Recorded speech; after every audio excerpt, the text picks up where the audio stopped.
तर आता मी एका साईडला घेतला आहे ठेचा करण्यासाठी. त्यात घेतला आहे लसूण, मिरची आणि अद्रक. याचा ठेचा करून एकदम बारीक करून घ्यायचा आहे.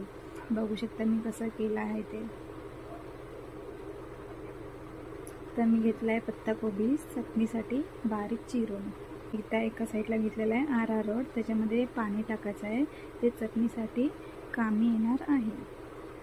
बघा आपलं असं पातळसर असं करून घ्यायचं आहे. मी एका साईडला घेतलं आहे तेल थोडंसं गरम करायचं आहे.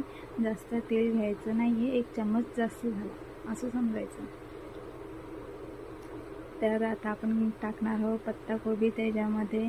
आणि पत्ताकोबी असा रेड झाला पाहिजे एकदम. बघू शकता मी किती असं रेड करणार आहे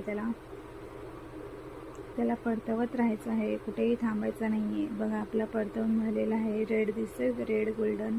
तर आता मी टाकलं त्याच्यामध्ये ठेचा पण असंच करायचं आहे, त्याला परतवत राहायचं आहे ठसका लागोस्तोपर्यंत. तेव्हा चवीला मस्त लागते चटणी खायला. पूर्ण कोळसा पण नाही करायचा आहे. ओके,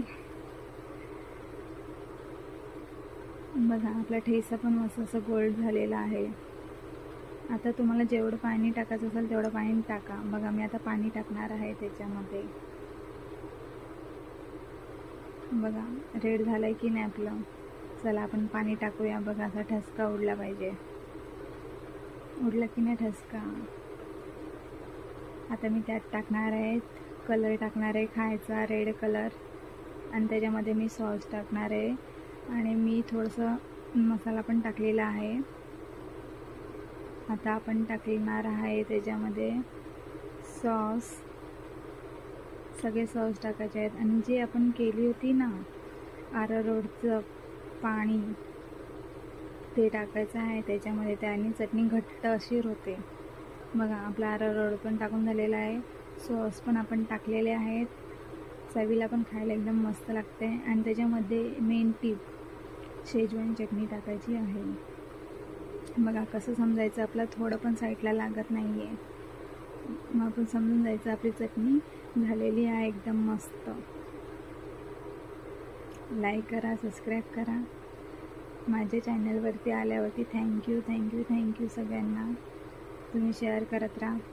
आणि ही महत्त्वाची टिप्स, हे घरामध्ये ठेवायचंच आहे आपल्याला, कधीही कामी येतं. ओके, चला आपले मंचुरियन पण रेडी झालेले आहेत, चटणी पण रेडी झालेली आहे. बघू शकता तुम्ही. या तुम्ही पण खायला सगळ्यांनी. लवकरात लवकर लाईक करा, सबस्क्राईब करा माझ्या चॅनलला. थँक्यू.